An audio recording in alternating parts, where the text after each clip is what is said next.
Okay, so good day, my grade 4 students. Good day, teacher. Okay, so we're now going to play a game called the Preposition City Challenge. So I will divide you into two groups. Two members from the group will actively participate in each turn. We have the manipulator who will place or move the miniature objects in the diorama, and the speaker who will construct and say the complete sentence using the correct prepositions. So there will be 3 rounds in the game. First we have the sentence construction round, which will be done within a minute, and correct placement round for 2 minutes, and the double challenge round for 3 minutes. So each correct answer will earn points. So for sentence construction round, you have 1 point, and 2 points for the correct placement round, and 4 points for the double challenge round. So if a team answers incorrectly, the other team will have the chance to steal the point by giving the correct answer. But if not, then no points. So the team with the highest total score after all rounds will be declared the Preposition City champions. So am I clear? Yes, teacher. Okay, so to begin, may I request any member from the groups to come here to roll the die, and whoever gets the highest number will go first. Okay. So for this group, we have Sophia and Nadine. Okay, who will go first? Okay. Okay, Sophia's group, you got 3. Okay, Nadine, you got 1, so that means you will go first. Okay, so for this group, who will be the speaker? Me. Who will be the manipulator? Okay, what about this group? Speaker and the manipulator. Okay, so are you now ready for round 1? Yes, teacher. So look carefully, observe carefully, and yes.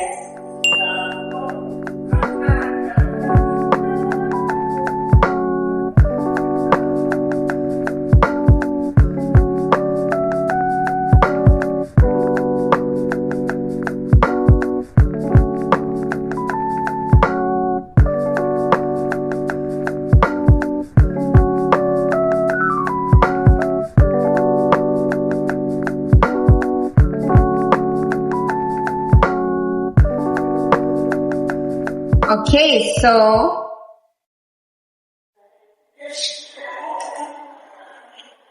ready na mo? Yes, teacher. Okay, so begin. You have 1 minute to finish this round.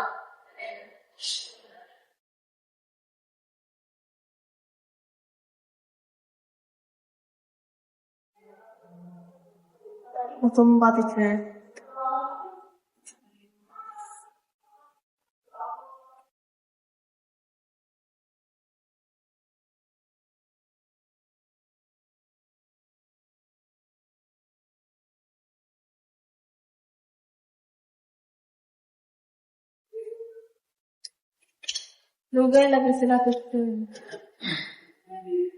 X. Okay, Done, teacher. Okay, so are you confident with your answers? Yes, teacher. Okay, so for the speaker, you will now state your answers or sentences that you constructed together with Sophia. Okay, so the first sentence, the trash bin is on the right side of the house. Okay, next. The brown car is in the front of the bookstore. Okay. The McDonald's mascot is standing in the front of Mr. DIY. The flower pot is at the space between McDonald's and 7-Eleven.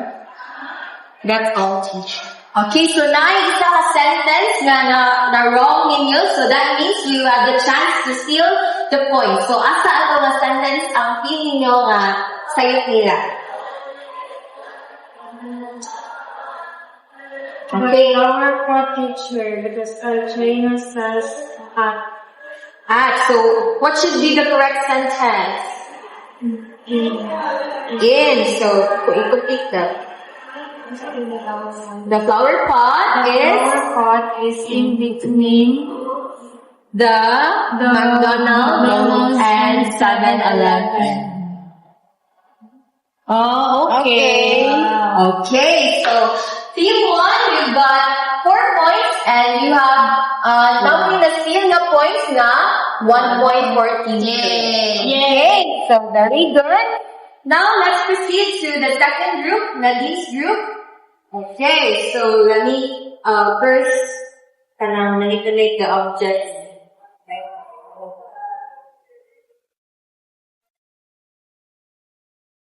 So observe carefully, ha.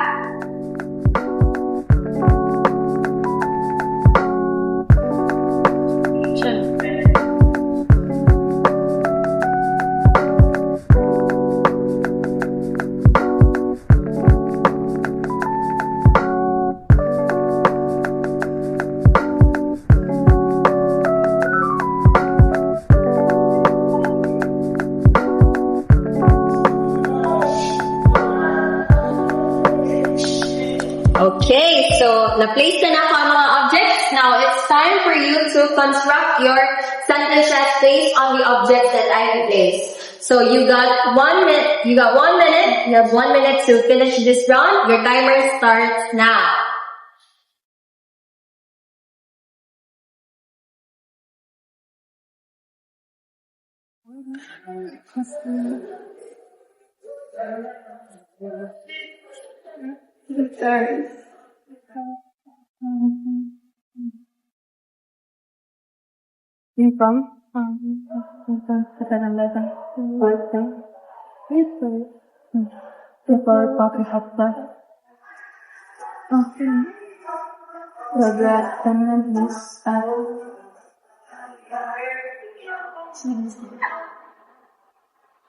Go, teacher! Okay, so listen carefully at Sophia's group so that maybe now we must steal the points from them. Okay, so now for the speaker, it's your time to state your constructed sentences. first, the trash bin is in front of the bookstore. Okay. Second, the blue car is on the road beside McDonald's. Okay. Third, the car is in front of the 7-Eleven store. Okay, next. Fourth, the flower pot is at the front of the house. Next, the man is at the grassy area of the park. Okay, so for this round, you got all sentences correct. Okay, so for this, so naanay 5 points ang team 2. So naanay 6 points and 4 points for group. Okay, so that's it for round 1. Okay, so since we're done with the first round, let us now proceed to the second round, which is the object placement round. So again, to determine which group will go first, let us, I request any members from the group again to roll the die. So we have Chai first. Chai's group, you got 4. Okay, Raisa, you got 5. So that means your group will go first. So again, you have 2 minutes for this round, and each correct object placement, 2 points. Really fair. Okay, so your timer starts now. The clock is on.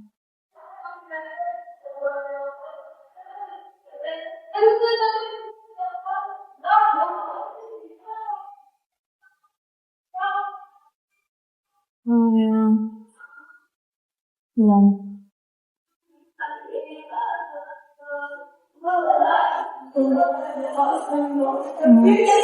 The woman Start the woman.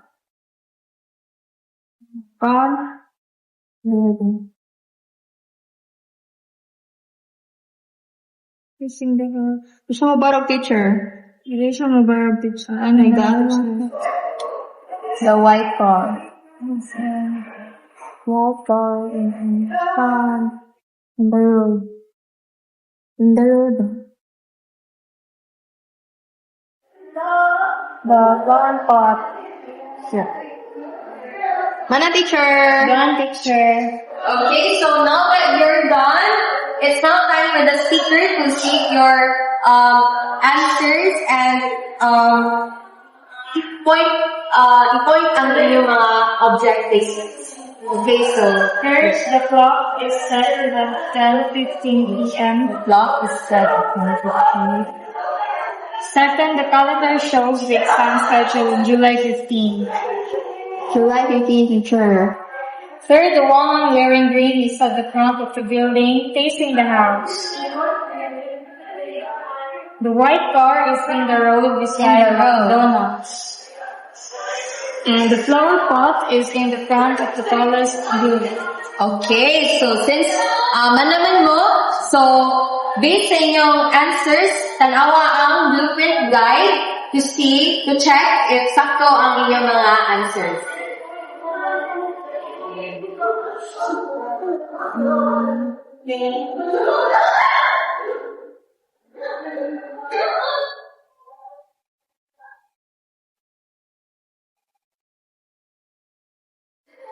Wrong, teacher. 9 is wrong. So that means now we chance to steal points from them. Okay, so asa man na-feel ninyo nga object placement nga nakuha nila incorrectly or na-base nila incorrectly.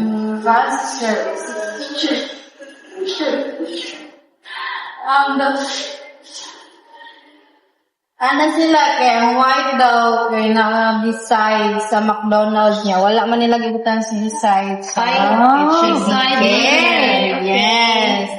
And then the next is the flower pot is in front of the tallest building. But this isn't the tallest building, teacher. It should be here because it's the tallest building. This is the tallest, teacher. Okay, it's okay. So nice try, Miss Nadine. So naito na wrong ninyo. So that means for this round, you got 6 points.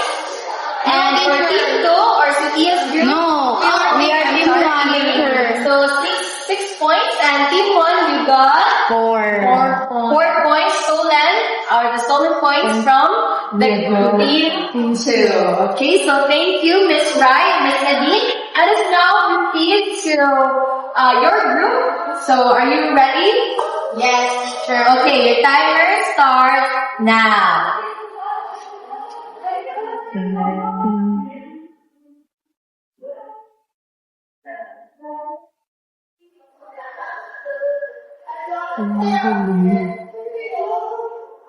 Hindi siya mustan, teacher. Okay, it's okay. Just place it there. Bench. Ay, ano, makuha ng teacher ang bench. The calendar.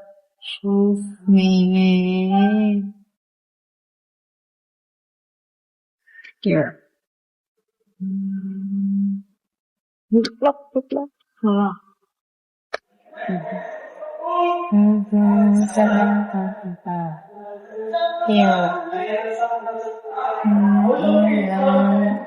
The brown car is parked in front of the coffee shop. We're done, teacher. Okay, so since you're done, pwede na ninyo makita niyo blueprint guide to see or to check if naamoy na wrong or sakto ang inyong object placement. So prepare group 2 if ever naamoy mga points na ma-steal from them.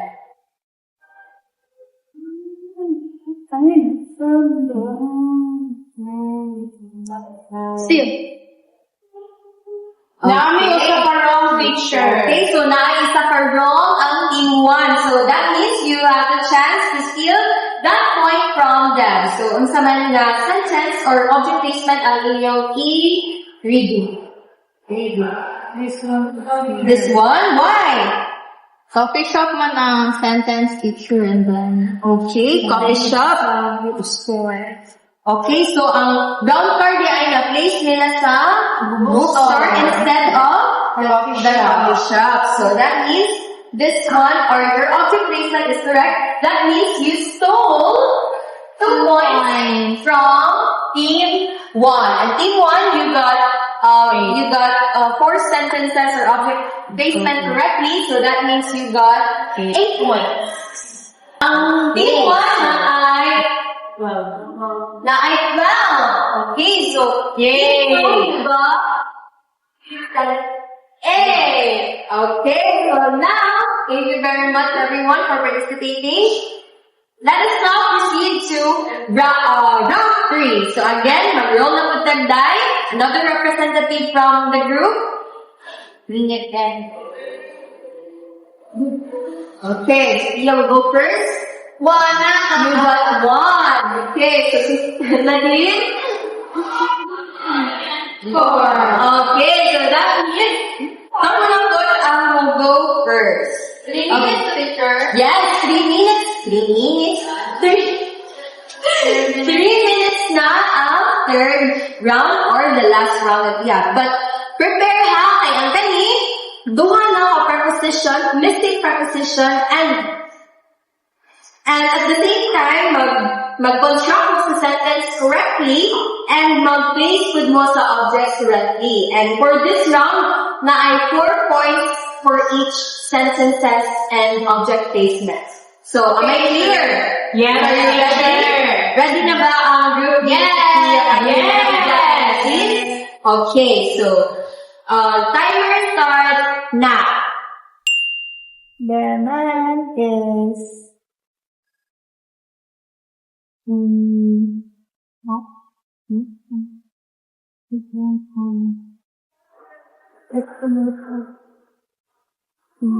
the man is up for 1600. The glass. The holiday was smashed on December 25.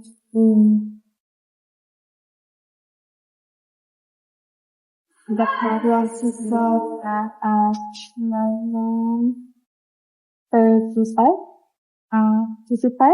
11:35 in the evening. Yeah, the fact then at the park. Okay ra maghigda, teacher. Okay ra. At the park. Banana done. Okay, so Sophia and Shai, please come here and observe and listen carefully to the speakers, and from them you have to see if nababoy any sentences na wrong nila, and for you to have the chance to steal their points. Okay, so The man is at the park, sitting on the grass. that man teacher. Okay, next. The holiday is marked on December 25 in the calendar. Okay, next. The clock is set at 11:35 in the evening. Next. The trash bin is at the grass on the park. And the last one, Okay, that's Mana. the picture. Okay, so thank you, Miss Nadine and Raisa. But nice try again. But na duha ka sentences nga nakuha ninyo wrongly, but correct ang placement. But still wrong yan siya since combined man ang points for the object placement and the sentence construction. Okay, so which sentences do you think na construct nila wrongly or incorrectly? The trash bin is at the Duha ha? Kani, it's supposed to be the trash bin is on the grass at the park. And then,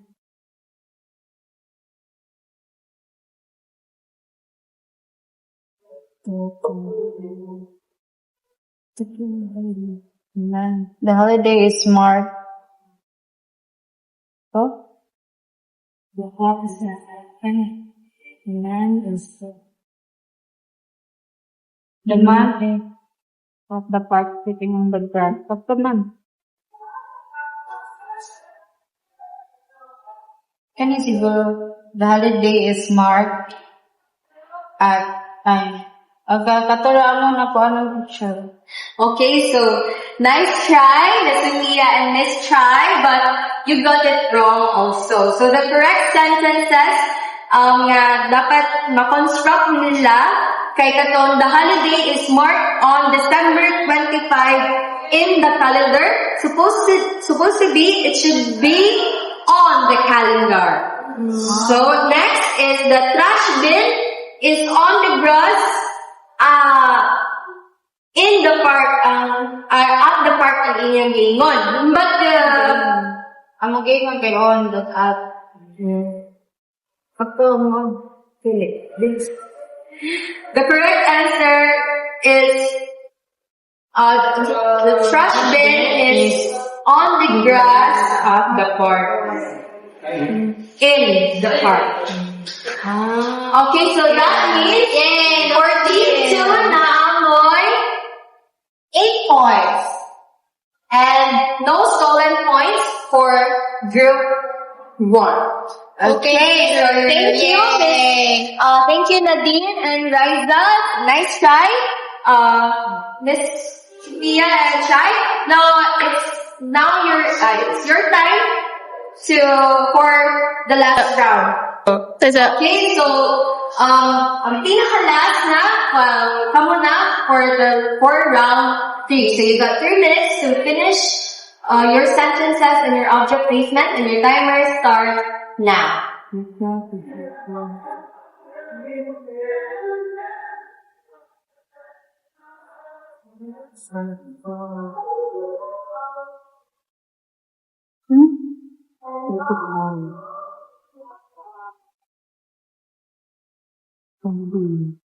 The flower pot is on the road at the side of the house. On the road. The white car is on the street at the center. The white car is on the street at the center of the city. The family trip is marked on June 15 in the calendar.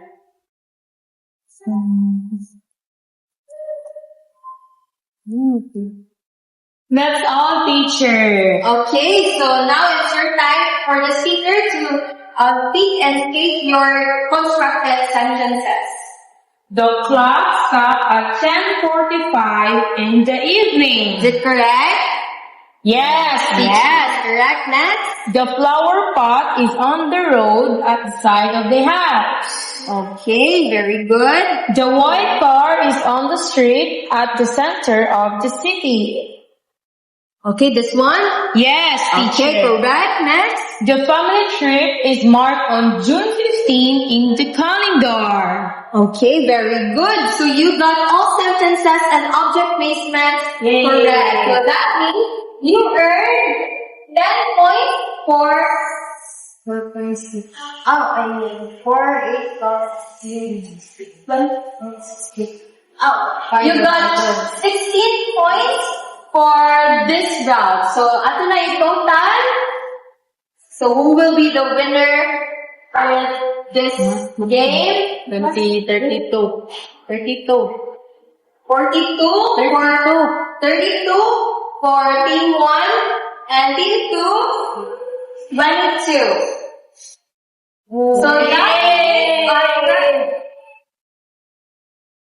So that means our preposition city champions are team 1.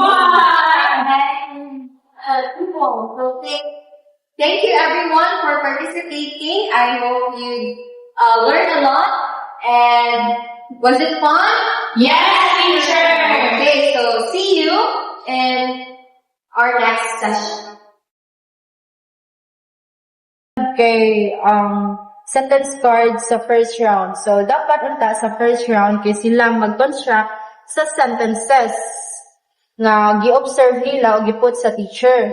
But naamang ko diri kay na ang sentence daan which is very murag sayot jud siya kay dapat man jud ang student mo kuan mo nang tawag sa sentence construction round kaya students mo oy mag-construct sa sentence out sa gibutang nga object sa teacher. So as for my observation during our first session, alpha session, so one of the improvement that we will do in our next session is the temporary attachment kay kuan na siya, ipilit na jud siya dapat sa board. Ang buildings para dili siya ma-move sa mga students if mag-place na, and mas durable siya if mag-stick na siya og place. The next is this building is very confusing kay wala siya kanang like this na detail gani. Mura na siya gipilit and it's too small para sa i-compare sa house. And mag-confuse ang mga bata nga mas dako ang house kaysa dako ang building. And kani pod asay tallest nila kay basin magto ang mga students nga kanang extra ni siya which is kanang rooftop ni supposedly. And then more details lang siguro nga ma-look dito siya as city and very mas clear dapat ang details as well. Mga signs and lights sa city. Yeah. Next is the dice. The dice should be a little bit bigger than a nice scotch tape. Okay, yellow ang scotch tape here.